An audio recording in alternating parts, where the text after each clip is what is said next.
우리가 잘 아는 유명한 화가 중에 빈센트 반 고흐라는 화가가 있습니다. 아주 서양 쪽에서는 굉장히 유명한 화가죠. 불행히도 이 빈센트 반 고흐는 말년에 정신질환을 앓다가 자살한 화가입니다.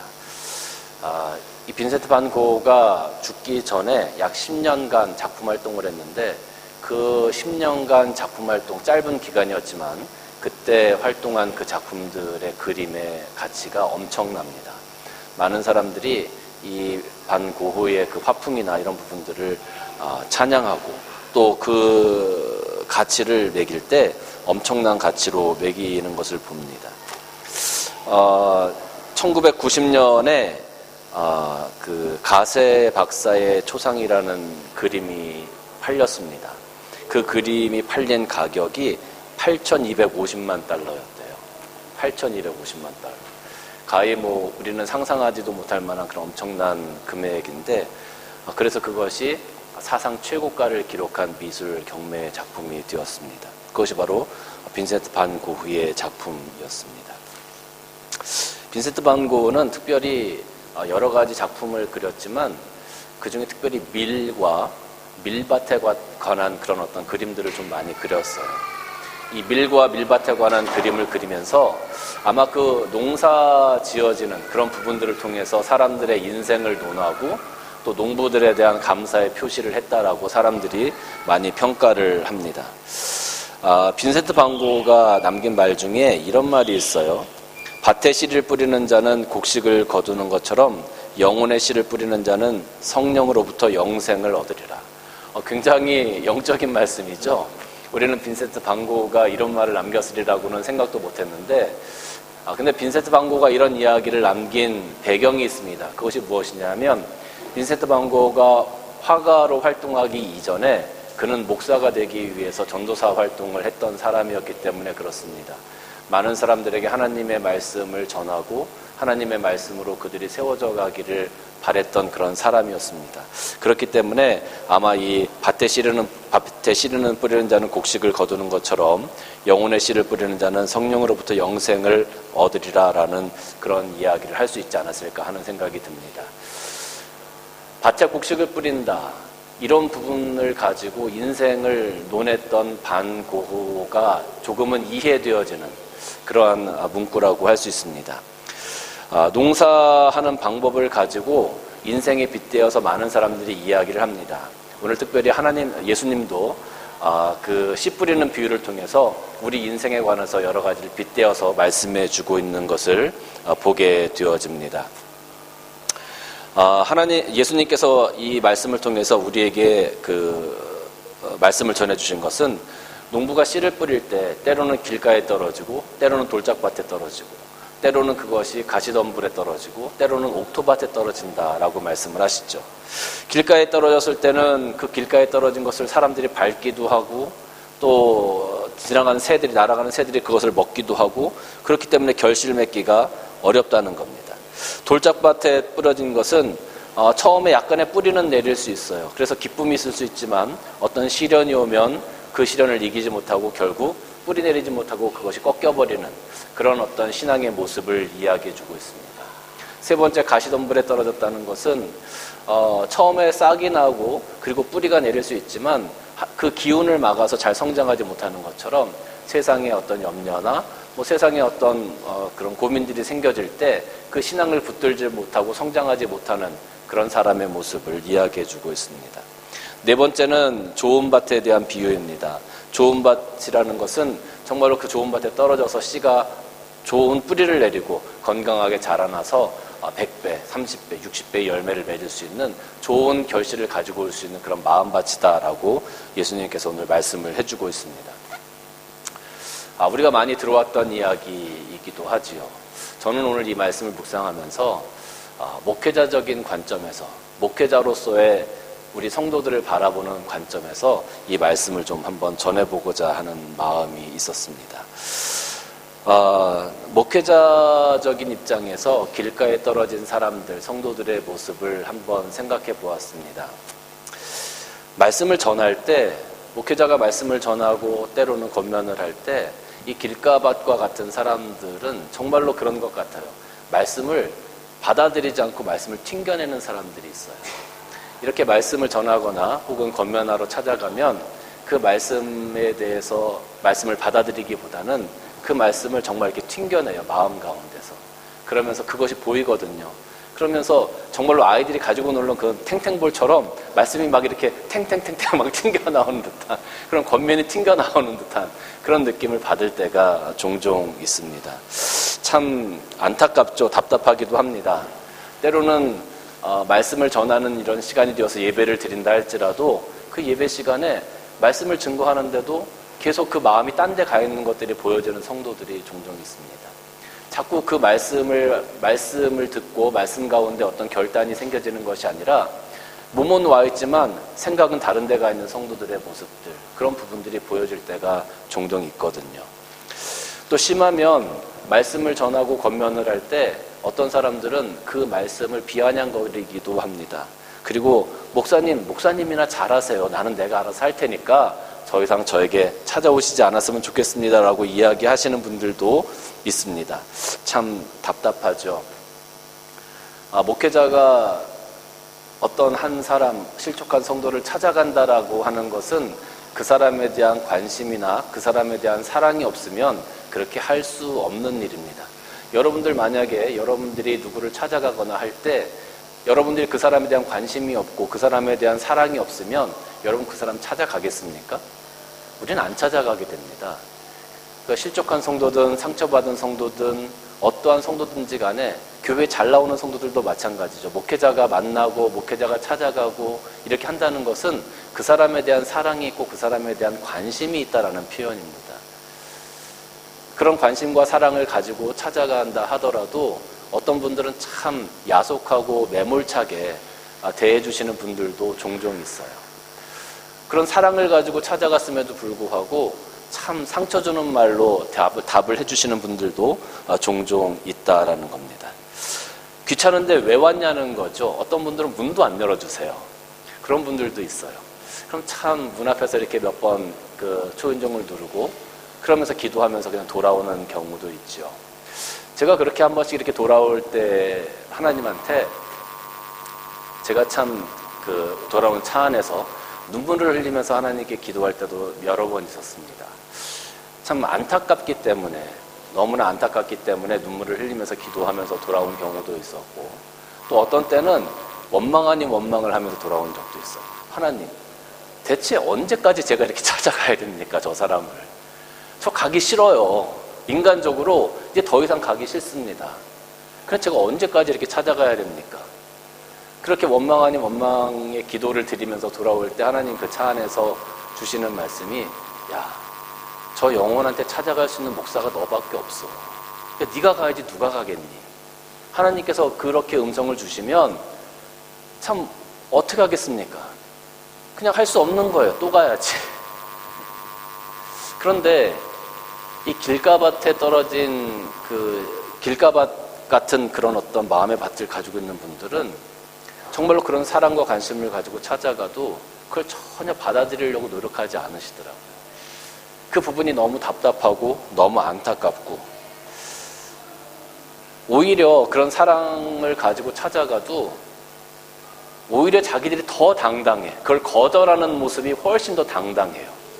그럼 오히려 그런 모습들이 사실 목회자이긴 하지만 마음이 아프고 또 상처가 되는 경우도 종종 있더라라는 겁니다. 제가 그러면서 예수님의 생각을 좀 해봤습니다. 예수님은 어떠셨을까? 예수님께서 이스라엘 백성들에게 말씀을 전하시고 하나님의 말씀을 증거하고 기적을 행하시고 그들을 고치시고 그들을 하나님의 나라로 인도해 나가실 때 예수님의 그런 사역들을 방해하고 예수님의 그런 사역들을 대적했던 사람들이 있었습니다. 바리새인과 서기관들이 예수님께서 하시는 그 모든 것들을 정말 족족 이렇게 그 방해를 해가면서 하나하나 꼬집으면서 예수님을 다 쫓아다니면서 방해를 했었던 것 같아요. 예수님의 마음은 어떠셨을까? 정말로 그 길가밭과 같은 마음을 가지고 있는 바리새인과 서기관들을 바라보시면서 예수님의 마음이 참 어떠셨을까? 그런 생각을 한번 해봤습니다.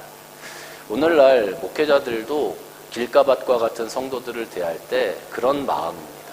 그러나 하나님께서 그래도 네가 가야 되지 않겠느냐라고 말씀하실 때 어쩔 수 없이 순종하고 갈 수밖에 없는 것들이 또한 목회자들의 마음이다라는 겁니다. 그 마음 가운데 사랑과 관심을 가지고 여러분들에게 찾아가는 겁니다. 실족하신 분들에게 찾아가는 겁니다. 마음이 아파하고 상처받으신 분들에게 찾아가는 겁니다. 두 번째는 돌밭과 가시떨기밭과 같은 마음을 가지신 분들이 있어요. 이분들은 어떻게 보면 조금은 나은 분들이라고 할 수 있어요. 목회자가 권면을 하고 말씀을 전하면 목사님 말씀 맞죠. 그렇게 해야죠. 이렇게 동의를 해주세요. 그러면 그렇게 동의를 해주시면 마음이 굉장히 좋아요. 그런데 문제는 말만 청산유수예요. 말은 그렇게 하는데 그 삶이나 행동은 절대 변하지 않는 사람들이 있어요. 참 답답하죠. 그런 분들도 보면 정말로 이렇게 말씀을 전하고 권면을 하면 목사님 말씀 맞습니다. 그렇죠. 저도 그렇게 살아야죠. 이렇게 말씀하세요. 그렇게 정말 당장 내일이라도 변화되어서 그렇게 살아갈 것 같은 그런 모습을 그렇게 보여주시거든요. 그런데 한두 주 지나고 한두 달 지나고 보면 여전히 자기의 삶의 방식이나 자기의 가치관이나 자기의 생각을 포기하지 않고 그냥 그것을 줄기차게 따라가시는 분들이 있어요. 그러면 그런 분들 이렇게 보고 있으면 진짜 말이라도 하지 말지. 인간적으로 너무 어떤 때는 막 얄미운 그런 생각도 막 들어요. 진짜 말은 그렇게 잘해놓고 행동은 전혀 변하지 않는, 삶은 전혀 변하지 않는, 여전히 자기 고집대로 그것을 따라가고 있는 그런 모습들을 보게 되면 참 마음이 답답합니다. 마태복음 21장 28절 말씀 보면 포도원에 두 아들을 보내는 아버지의 모습이 나옵니다. 그러나 너희 생각에는 어떠하냐? 어떤 사람에게 두 아들이 있는데 맏아들에게 가서 이르되 예 오늘 포도원에 가서 일하라 하니 대답하여 이르되 아버지 가겠나이다 하더니 가지 않았다. 둘째 아들에게 가서 또 그와 같이 말하니 대답하여 이르되 실소이다 하였다가 그 후에 뉘우치고 갔다. 그 둘 중에 누가 아버지의 뜻대로 하였느냐? 이르되 둘째 아들이니이다. 첫째 아들은 포도원에 가서 일 좀 하라 그러니까 네 가겠습니다 아버지 해놓고서 안 간 거예요. 안 간 거야. 둘째 아들은 아버지 난 싫어요 난 안 가요 해놓고서 그 말씀이 후회되고 그러니까 다시 가서 그냥 일을 한 거예요. 누가 아버지의 뜻대로 했느냐? 둘째입니다. 그런데 가만히 생각해 보면 저는 그렇게 생각해요. 첫째도 아니고 둘째도 아니고 첫째는 말은 했지만 행동이 변하지 않았고 둘째는 말로 거역했지만 행동은 했고 사실 어떻게 보면 둘 다 아버지의 마음을 아프게 한 케이스라고 할 수 있어요. 여기다가 한 가지 더 생각하면 셋째 아들 있었으면 어떨까? 셋째 아들은 아버지 제 가겠습니다 하고 가서 열심히 일했던 아들. 한 가지 더 보태면 넷째 아들이 있어가지고 난 안 가요 그리고 가지도 않았던 아들. 뭐 이렇게 생각할 수도 있겠죠. 여러분 우리들의 삶이 변하는 것이 굉장히 중요합니다. 하나님의 말씀 앞에서 삶이 변하는 것이 굉장히 중요해요. 하나님의 뜻대로 내 삶이 변해지고 내 생각이 변해지는 것이 굉장히 중요합니다. 내 뜻이, 내 생각이, 내 고집이 변하지 않기 때문에 어려움이 오거나 시련이 오거나 염려가 오거나 유혹이 오면 넘어질 수밖에 없는 거예요. 내 삶이 변해지면, 내 생각이 하나님 앞에 변해지면 어려움이 오고 유혹이 오고 시련이 와도 하나님과 함께 동행할 수 있게 되어지는데 그렇지 못하니까, 말만 하니까, 삶이 변하지 않으니까 어려움이 오고 시련이 오고 유혹이 오면 넘어지는 거예요. 목회자가 그런 분들을 이렇게 보고 있으면 참 안타까운 마음이 많이 듭니다. 말하신 것처럼 그 삶도 조금만 변하면, 말한 것처럼 그 삶도 조금만 바뀌면 정말로 하나님 앞에서 크게 쓰임받고 복받을 만한 사람인데 그것이 안 되는 거예요. 근데 이런 분들을 가만히 보면은요, 오히려 공부를 많이 하신 분들이 그래요. 오히려 공부를 많이 하시고 경험도 많으시고 이런 분들이 자기 생각을 포기하지 못하시는 경우가 훨씬 더 많더라고요. 셋째는 좋은 밭에 비유되어 주시는 분들입니다. 오늘 여기 셋째 좋은 밭을 보면은요, 좋은 땅에 있다는 것은 착하고 좋은 마음으로 말씀을 듣고 지키어 인내로 결실하는 자니라, 이렇게 기록이 되어져 있습니다. 여러분, 좋은 밭에 씨가 떨어졌어요. 그럼 그 씨가 잘 자랄까요? 잘 못 자랄까요? 좋은 밭에 씨가 떨어졌어요. 그 씨가 잘 자랄까요? 잘 못 자랄까요? 잘 자라죠. 우리는 일반적으로 잘 자란다고 생각을 합니다. 근데 좋은 밭에 씨가 떨어졌다 하더라도요, 잘 못 자랄 수도 있습니다. 좋은 밭에 씨가 떨어지고 나면 그 씨에 대한 관리가 들어가야 합니다. 물도 줘야 되고요, 잡초도 뽑아줘야 되고요, 햇볕도 잘 들게 만들어줘야 되고요. 관리가 들어가야 돼요. 좋은 밭에 씨가 떨어졌다고 해서 무조건 다 잘 되는 게 아니더라고요. 저도 뒤에 조그만 텃밭을 가지고 있습니다. 씨를 뿌리거든요. 좋은 밭입니다. 그 좋은 거름을 주고 흙을 좋게 만들어요. 그리고 나서 씨를 다 뿌려놓고서 있으면 물을 안 주잖아요. 씨가 말라요. 이것들이 자라나가다가 말라 죽어요. 햇볕이 잘 안 들잖아요. 시들시들해집니다. 관리를 잘 해줘야 돼요. 오늘 여기 말씀으로 좋은 땅에 있다는 것은 착하고 좋은 말씀으로 말씀을 듣고 지키어 인내로 결실하는 자다, 이렇게 말씀하셨거든요. 지키어 인내로 결실하는 자다. 이거 다른 성경을 보면 지키어 견디는 자다, 이렇게 표현되어 있어요. 지키고 견디는 자다. 그러니까 우리가 좋은 밭을 가지고 있다 할지라도 내 10년 가운데 하나님의 말씀이 들어와서 뿌리 내리고 싹이 나고 잎이 나고 열매 맺을 수 있도록 내가 그것을 관리하고 그를 견디면서 내가 인내하지 않으면 안 된다라는 거예요. 그냥 막 자라는 게 아니라는 거죠.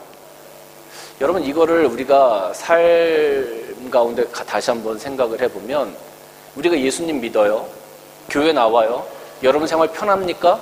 여러분 생활이 다 형통합니까? 여러분 바라는 것들이 다 이루어지고 다 성공합니까?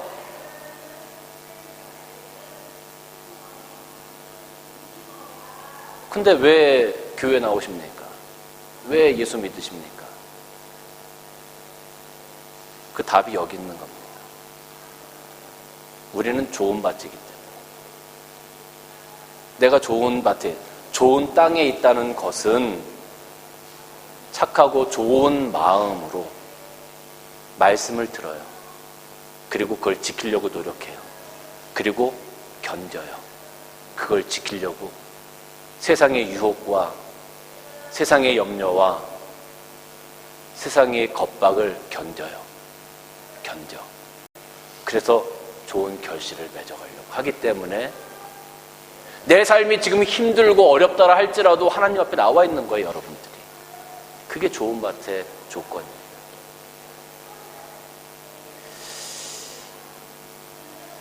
처음에 교회 나와서 신앙생활을 하시는 분들을 보면 처음에 뭘 어떻게 해야 될지도 모르고 어리버리 하거든요. 뭘 해야 될지도 모르고 얘기를 해줘도 잘 못 알아들어요. 이 시스템도 다르고 용어도 어렵고 말씀도 어렵고 기도도 어떻게 해야 될지 모르고 성경을 봐도 뭘 어떻게 해야 될지 모르고 아무것도 몰라. 그런데 그러다가 한 1, 2년 이렇게 지나잖아요. 신앙생활 하시면서 한 1, 2년 지나고 나면 가만히 보면요, 그분들의 입을 통해서 말씀도 얘기하고 기도도 해야 되지 않겠냐고 얘기하고 말씀을 통해서 다른 사람들 위로도 하고 말씀을 통해서 다른 사람들 격려도 하고 막 그래요. 그게 성장하는 거예요. 어제 다르고 오늘 다르고 내일 다르고 그렇게 그게 성장해 가는 거예요. 그게 좋은 밭을 가지고 있는 사람들의 모습이에요. 하나님의 뜻대로 살려고 몸부림치면서 견디어내는 것, 이 땅에서 견디어내며 살아가는 것, 그러면서 하나님의 뜻을 계속 바라보고 포기하지 않고 하늘을 향해서 무럭무럭 자라나는 것, 그것이 좋은 밭을 가지고 있는 사람들의 특징이다라는 거예요. 여러분 집에서 상추 같은 거 키워보셨습니까? 집에서 고추 같은 거 혹시 이렇게 한번 키워보셨습니까? 상추가 풍성하게 이렇게 막 그냥 진짜 이렇게 배추처럼 막 이렇게 상추가 자라나요. 고추가 주렁주렁 막 고추가 열려 있어요. 막 한 10대 개씩 막 열려 있고 막 그래요. 오늘 그거 따가지고 밥 먹으면 충분할 것 같아. 여러분, 그럴 때 그걸 바라보고 있는 나의 마음이 어떠세요? 그걸 바라보고 있는 나의 마음 어떠세요? 아, 왜 이거밖에 안 열렸어? 그걸 바라보고 있으면 마음이 어때? 흐뭇하잖아요. 내가 막 부자 된 것 같잖아요. 풍요로워진 것 같고, 야, 이게 이렇게 열렸어. 여보, 상추 열렸어. 봐서 봐봐. 막 그러고 막 그러잖아. 얘들아, 상추 열렸어. 아무리 불러도 애들은 관심이 없더라고요. 나만 좋아, 막 나만 좋아. 왜? 내가 관리했거든. 내가 씨 뿌렸거든. 내가 물 줬거든요. 그 상추가 막 자라나는 게 너무 막 흐뭇하고 너무 좋아요. 목회자의 마음, 성도들을 바라보는 목회자의 마음이 바로 그렇습니다. 여러분들이 좋은 마음의 밭을 가지고 하나님 붙들고 무럭무럭 신앙적으로 성장해가는 그런 모습을 볼 때 목회자의 마음이 꼭 상추를 바라보는 나의 마음 같은. 그런데 목회자의 마음도 이럴진데 하나님께서 여러분의 삶을 이렇게 바라보실 때 얼마나 좋으시겠어요? 얼마나 좋으시겠어요? 이야, 이거 상추가 몇 잎이야? 네 인생 가운데 상추가 몇 잎이야? 하나님께서 얼마나 좋으시겠어요? 야, 네 열매 봐라. 나 씨 하나 심었는데 지금 고추가 수십 개 달렸네. 하나님께서 얼마나 좋으시겠어요? 호세아서 10장 12절 말씀 보면 너희가 자기를 위하여 공의를 심고 인애를 거두라. 너희 묵은 땅을 기경하라. 지금이 곧 여호와를 찾을 때니 마침내 여호와께서 오사 공의를 비처럼 너희에게 내리시리라 라고 기록합니다. 여기 보면 묵은 땅을 기경하라 이렇게 되어져 있잖아요. 이 묵은 땅을 기경하라. 묵은 땅을 뒤집어 엎어야 농사를 지을 수 있어요. 겨울 내내 얼었던 땅 그대로 거기다 씨를 뿌리면 씨가 뿌리 내리기가 어렵다는 거죠. 땅을 갈아엎고 비료도 주고 그 안에 공기도 들어가고 물도 잘 들어갈 수 있도록 땅을 갈아엎어야 농사를 지을 수 있는 거예요. 우리들의 나쁜 습관들, 내가 변하지 않았던 모습들, 내가 가지고 있던 고정관념들, 그것들을 다 갈아엎어서 하나님의 씨가, 하나님의 복음의 씨가 잘 뿌리내릴 수 있도록 내 마음, 내 심령의 묵은 땅을 기경하고 갈아엎어야 된다는 거예요. 지금이 곧 여호와를 찾을 때니 마침내 여호와께서 오사 공의를 비처럼 너희에게 내리실 거다. 사랑하는 성도 여러분, 여러분의 마음밭이 옥토밭이 되어지기를 원하십니까? 좋은 밭이 되어지시기를 원하십니까? 그렇다면 내 안에 있는 나쁜 습관들, 내 안에 있는 불신들, 내가 지금까지 하나님의 말씀을 받아들이지 못했던 가시덤불들, 돌밭 같은 것, 길가 같은 것 다 갈아엎어야 돼요. 다 갈아엎어서 하나님의 말씀이 내 심령 가운데 잘 자리 잡을 수 있도록. 그래서 우리가 정말로 좋은 밭이 되어서 30배, 60배, 100배의 모습을, 그런 어떤 것들을 우리가 만들어갈 수 있다면 하나님께서 얼마나 기뻐하시겠어요. 은혜에 대해서 훈련되어지고 습관된 사람들, 하나님의 은혜에 대해서 준비된 사람들, 하나님의 은혜의 공의의 비를 받으려고 준비된 사람들, 오늘 그것을 위해서 내 묵은 땅을, 묵은 심령을 다 갈아엎을 수 있는 사람들, 그 사람들이 바로 하나님께서 기뻐하시는 좋은 밭을 가지고 있는 사람들입니다. 목회자가 바라볼 때도 1년 전에는 정말로 와가지고 어떻게 될지도 모르시던 그런 분들이 어느샌가 성장해서 말씀도 찾으려고 하고 말씀도 보려고 하고 기도도 어떻게 해야 되는지 몰랐던 분들이 기도도 하시게 되고 또 어떻게 헌신해야 될지도 모르는 분들이 헌신도 하게 되어지고 이런 부분들을 보면 목회자로서 너무나 행복한 겁니다. 목회자가 여러분들에게 다른 걸 바라는 게 아닙니다. 목회자가 여러분들에게 돈을 바라겠습니까? 목회자가 여러분들에게 뭘 바라겠습니까? 여러분들이 하나님 앞에서 잘 성장하는 것, 믿음 가운데 잘 세워지는 것, 정말로 그것을 바라보면 그것이 목회자에게 가장 큰 기쁨이다라는 겁니다. 하나님의 나라는 한 사람의 힘으로 세워질 수 없습니다. 목사가 잘한다고 해서 하나님의 나라가 세워지는 것 아니고요. 하나님의 교회가 세워지는 것 아닙니다. 성도들만 잘한다고 해서 하나님의 나라나 교회가 세워져 가는 것도 아닐 것 같아요. 목회자와 성도가 한 마음이 되어서 함께 성장해 가고 함께 하나님의 나라를 품을 수 있는 좋은 밭이 되었을 때, 그게 저는 가장 건강한 교회, 가장 행복한 교회, 하나님께서 기뻐하시는 교회라고 생각이 듭니다. 사랑하는 성도 여러분, 이제 하나님의 그 공의의 은혜의 담비를 내 심령 가운데 담을 수 있도록 나의 묵은 땅을 다 기경하고, 또 우리 모두, 우리 산예등불교회에 있는 모든 성도들이 한마음 되어서 하나님의 나라를 위해서 함께 성장해 갈 수 있는 여러분들 되시길 주님의 이름으로 간절히 축원합니다. 기도하시겠습니다.